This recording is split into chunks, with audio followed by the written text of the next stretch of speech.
Road Stop by David Mason. The highway stretched away in ruler-straight perspective toward both horizons, black and shining in the sun like a river of ink. Beside it, the bright pastel buildings of Rest Stop 25 stood among the green trees. Occasionally a car shot past, a flash of metal and a hiss of split wind. But the road was one which was used more often at night and was nearly empty in the afternoon. Sam was the only attendant on duty. Stop 25 needed only 2 human attendants, even at its busiest hours.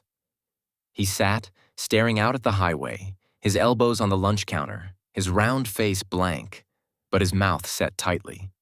The phone at his elbow emitted a small, grunting noise. "You still there?"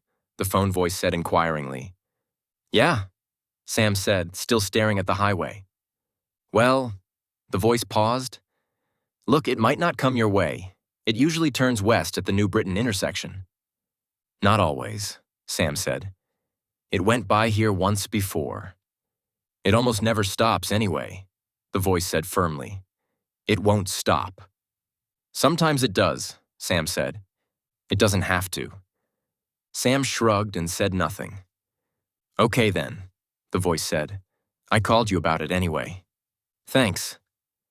Sam turned away, still watching the road. Far off, a speck of metal gleamed, growing larger. The distant high sound of brakes began as a car decelerated, coming toward the stop. It was just an ordinary car, Sam told himself. That other car was still hundreds of miles away. But his hands were damp as he watched it grow larger.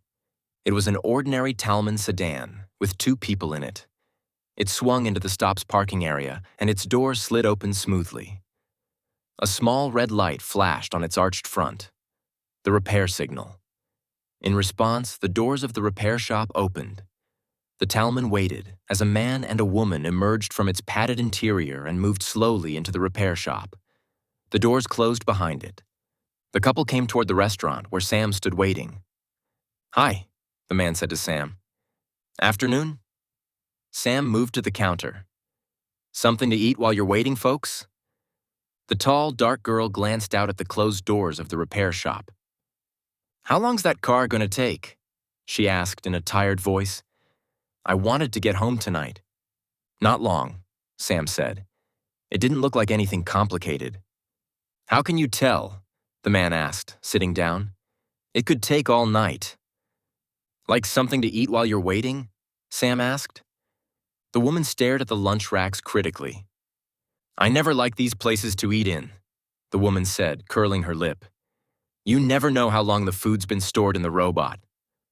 "Oh, hell, Grace," the man said wearily. To Sam, he gave an apologetic shrug. "Just coffee." "Well, you don't know," the woman insisted. "I mean," she watched Sam drawing the coffee into a cup. "I used to cook a lot by hand, till Jack had the auto kitchen put in. He never had any stomach trouble till then. It's getting so, everything's, oh, I don't know. It's all out of reach. You don't know what's happening anymore, like the car." "I wish I knew what she's talking about half the time," Jack said, blowing on his coffee. Sam leaned on the counter, looking past the couple toward the empty road. "I know what the lady means," Sam said, almost to himself. You get to thinking, well, I can remember when people used to drive their own cars, themselves, steering and everything except on the biggest highways. And everything got done with people. People made things and cooked food and grew plants. Everybody was busy all the time. It was better then. The man called Jack shrugged. Sure. Everybody always talks about the good old days, but I don't see many of them going to live in the woods. Like Grace. She says she doesn't like the auto kitchen, but she uses it." "It saves time," Grace said.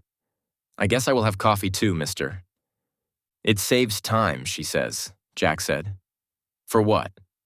"She's got too much time now." "I wonder what it must have been like in the old days here," Grace said vaguely, staring around the lunchroom. "Everybody running in and out.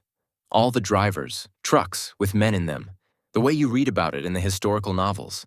Men that drove their own cars in all kinds of weather. Gee. Just like on TV," Sam said, grinning. I hope we get the car out of there pretty soon, Jack said anxiously. He glanced out toward the silent garage. I always wonder what would happen if the machinery stuck or something.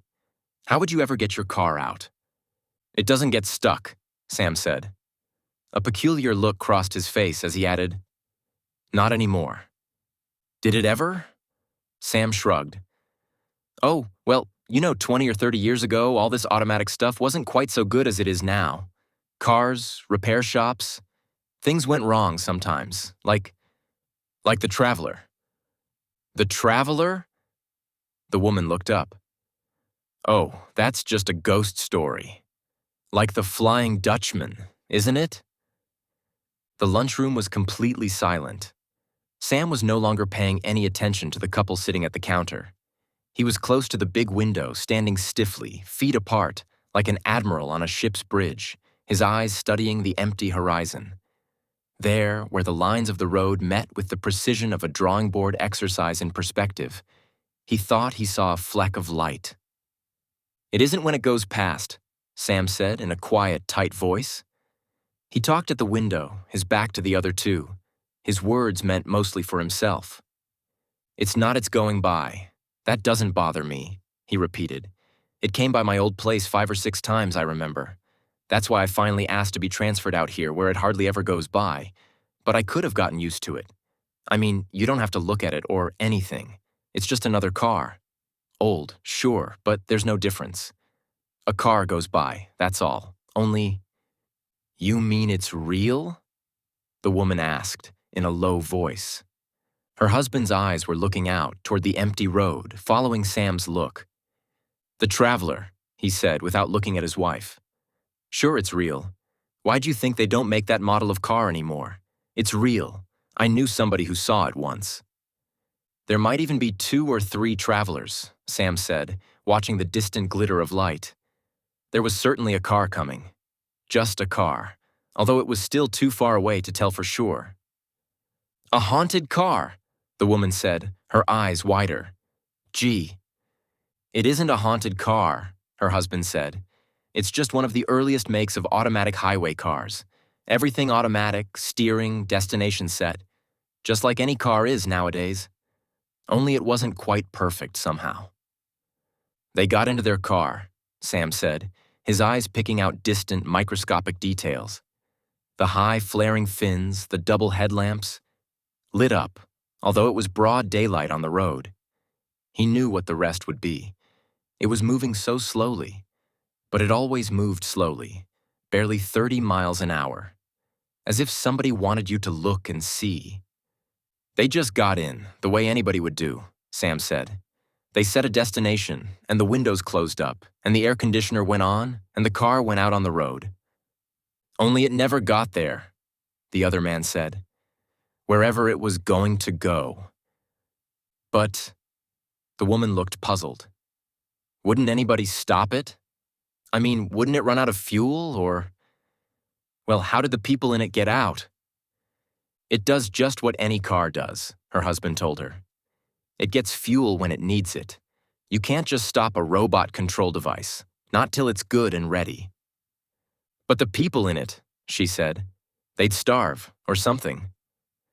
The car called the Traveler, rolling at the stately 30 miles an hour it always held, was coming down the road now, and the 2 men stood, watching. The woman, a little behind them, watched too, her face growing whiter. No one said anything as the old-fashioned car rolled by, straight and steady down the highway, holding the center of the lane as sharply as it always did. There was a film of dust inside the windows, though the Traveler was clean and shining outside. But the film did hide the white bone faces, the despairing hands that had long ago stopped trying to break through those closed windows.